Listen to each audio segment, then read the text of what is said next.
Well, good morning. Good morning. We're going animals at the car wash. We are. This is Jenny. This is Jenny, the bunny. She's actually a rabbit. Is there a difference between a rabbit and a bunny? No, there's no difference. So she's a bunny or a rabbit. You can call it whatever you want, but just call her. And this is Renee. Hello. And me. Welcome to At the Car Wash, the Coburg Road Car Wash, located on Coburg Road. Coburg Road. It's not that hard. Nope. Coburg Road Car So Wash. we're going to talk with 4-H and FFA students. So we got animals, we got chicken, we got Phyllis Diller here has joined us.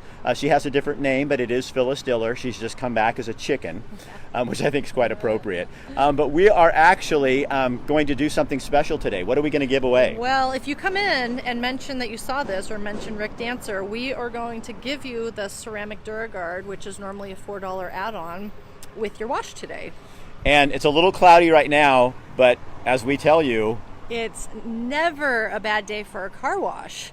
And the sun's out there. It's going to be coming out. Have you seen my truck? Yes. You did. Renee's a real shamer. And Yes, I did. I went out in the mountains and went hiking around, and I said, okay, I'm not going to wash it because I'm going to go to the car wash this week. Yeah, we're going to clean it up for you, Rick. We'll wash that thing up. We're going to give you the ceramic DuraGuard as well. I get it too, because if I mention my own name. That's right. And it makes it so shiny. It repels the water, protects the paint. It's awesome. Okay, Renee, thank you. Thank you. Keep that little bunny. All right. Okay, so you guys, we got some folks here. I want to start with our fearless leader here. So tell them who you are. Hold on, let me go. Angela White with Pleasant Hill FFA. So normally you guys have an auction, you have a fair, people are with animals. Tell what's going on this year. Yeah, just because of our current COVID situation, our Lane County Fair has been canceled this year, and traditionally our youth in 4-H and FFA would be showing and selling their animals through the livestock auction that would happen on the last day of fair.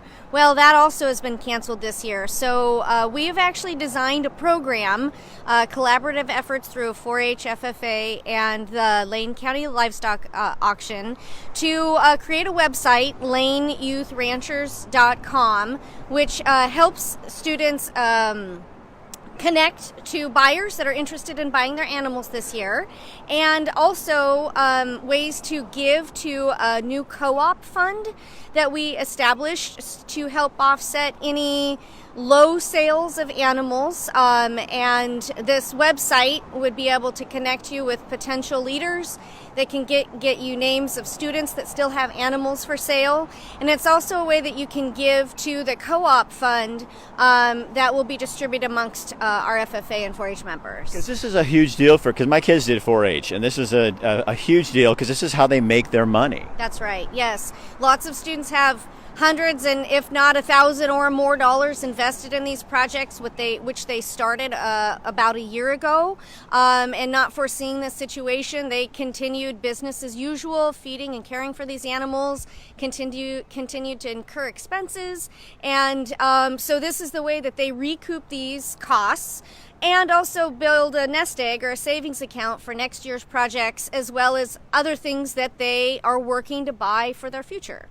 All right, so let's talk with the most expensive project we probably have here, I'm guessing. So tell them who you are and what you do. So my name's Hunter Drews, and I've been doing steers, showing cattle pretty much my entire life. I've been around livestock, doing hay, agricultural stuff.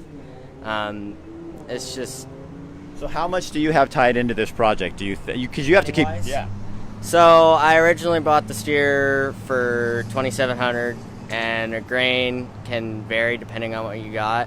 I spent probably about a little over another $1,000 on grain, and then also going to jackpot shows, getting other supplies. So wrapped up, I probably have about $5,000 in my animal just for this year alone. So that's something you really need to get. And usually you make how much on it? Usually your mainly goal is to at least break even. Some people know a lot of people that'll have a bunch of add-ons and stuff, and they can make it upwards to $3,000 to $4,000. I try and get at least $1,000 extra to after I break even. So what do you want to do when you grow up? Honestly, I have no idea. I was thinking either take over my dad's irrigation business or go join some part of the Army. So what do you love about raising cattle? I just feel involved. I know what I'm doing with my animal. I know what I'm putting into it, and I know what I can potentially get out. It's opened up a lot of opportunities for me. I've seen many different things. I've seen how different animals work and how to actually take care of them and stuff like that. So, That's awesome. Thanks, buddy. yeah, no problem. All right, who are you, my dear? I am Tressa Geyer. And what do you do? I raised 2 sheep this year. So how long have you been doing that? This is my first year. I just got started. So what's it teach you? I've learned a lot of stuff. I mean, I don't have any livestock experience previous to these sheep, so all of the feeding and maintaining.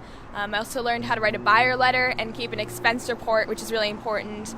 And since the coronavirus hit, I've had to make a lot of decisions myself without support from like other people. So I think I've just learned a lot of leadership and independence skills. Do you live in the country? I live rurally. I wouldn't say I live in the country because we do have neighbors within a couple acres, but yeah, I would say we live rurally. So this is the first year. How old are you? I am 14. So do you think raising animals, does it make you have more responsibility? It definitely does, and it definitely takes up a lot more of my free time. All right, thank you. Mm-hmm. Guess who? This is Jenny's mom. Tell them who you are. I'm Savannah White.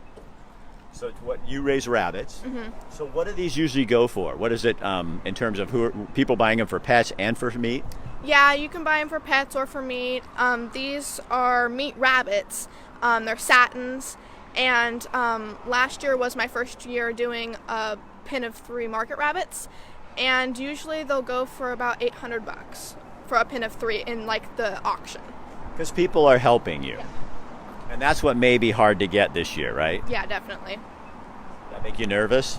Yeah, I mean, I did a lamb project this year, and so I already sold it. I already sold him, so it's, I found a buyer pretty quickly, but I can definitely think that a lot of people have a lot of struggles. So what do animals teach you, raising animals, that nothing else that you do at school can do for you? Well, it teaches a lot of responsibility and self-motivation because another being is actually counting on you to feed and water and check up on them daily. And at school, you don't really have anything to take care of except your textbooks. Does it teach you kindness and empathy? Definitely. You have to be very generous when you're caring for animals, and so that they won't be scared or that you can train them better. All right, young man, come here. Come here. This is Chicken Man, Rooster Man. Look at this chicken. Look at Phyllis Diller. That's not really the name. Look at those legs. I love. What kind of chicken is that, buddy? This is a breed called Silky, or a Silky. And who are you? My name is Peyton White. And how old are you, Hayden White? Peyton. Peyton, I'm sorry. I am 10. So what do you like about raising chickens? They just understand you, and they really don't, if you be calm around them, they don't really harm you in any way. So were you afraid when you first started doing it? Yeah, I was kind of nervous, but then I learned that it's kind of fun, and I want to do this a little more. So what have you learned the most about raising chickens about yourself? It's probably that, they have a hard life. Do they? Yeah. So do you take really good care of them? Yeah, I mean, I don't nurture every single one every day, but I mean, I feed them, water them, check or get their eggs occasionally. But this one I think you kind of like a lot. Yeah, she's my favorite. What is it about her? Because she's kind of... She's small for my size, so it's perfect.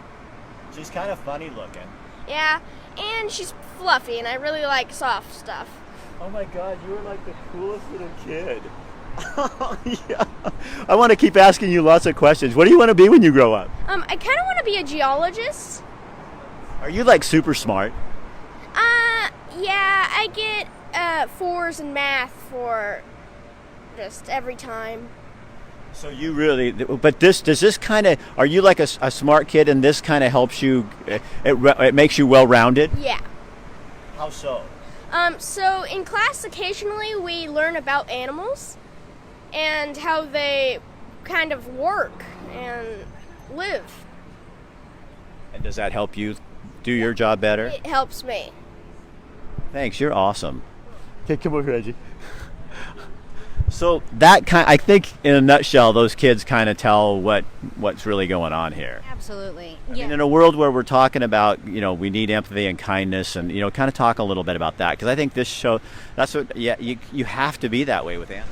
Absolutely. And I think it teaches the students to have a process in mind with an end goal. And in this case, it's really learning how to raise animals, to feed a community, to build strength in the community, to develop networks and relationships with other people. It's about giving. It's about knowing limits and priorities. And believe it or not, they all keep records and notebooks. So there's a lot of financial accounting and accountability that goes into that.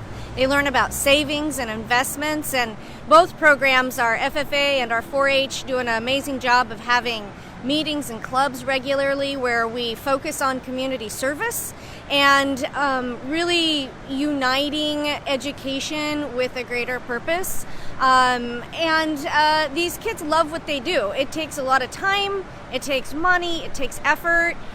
Sure, some days they wake up and they may not want to run out to the barn, but in the end you can just see the pride of ownership and that each student has something that they really, really like and they can expand in that area, but they can also learn how to take care of different animals. And if you learn how to take care of animals, hopefully it gives you enough empathy to learn how to take care of people too. I love what you do. Thank you. So again, you guys, there they are. Look at that good-looking bunch. And their parents. Because I know that the parents end up helping a lot too, don't they? Oh, yes. So you guys, again, we are at Coburg Road Car Wash. This show is sponsored by the car wash, and it's called At the Car Wash. So these kids and many like them need your help. And Matt Kendall, already put the website on there in the comment section.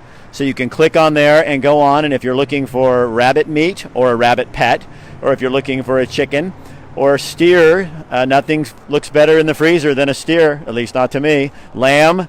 They also have goats that you can purchase. What else am I missing? Huh? Pigs, hogs. Pigs. Oh my God. If you've never had a 4-H raised pig, you have not lived, because the meat tastes nothing like what you get at the supermarket. So these guys are taking care of it. You know what they fed it, and they need your help. Plus, we need farmers. That's the bottom line. So even if they're doing it on the side, we need that kind of thing. All right, I'm Rick Dancer. Renee, wherever you are, thank you for sponsoring this. And you guys share this on your page so other people can be informed that there are some darn good things going on with kids today. We just have to sometimes look harder to find it. All right, have a good day. I will see you tonight, 4 o'clock. We're talking with a police officer who's a friend of mine who also happens to be black, and we're going to talk about all the issues that we're not supposed to talk about. That's tonight on Get Real with Rick Dancer, 4 o'clock right here on this channel. All right, see you guys later. Have a good day. Wave, you guys. There they are.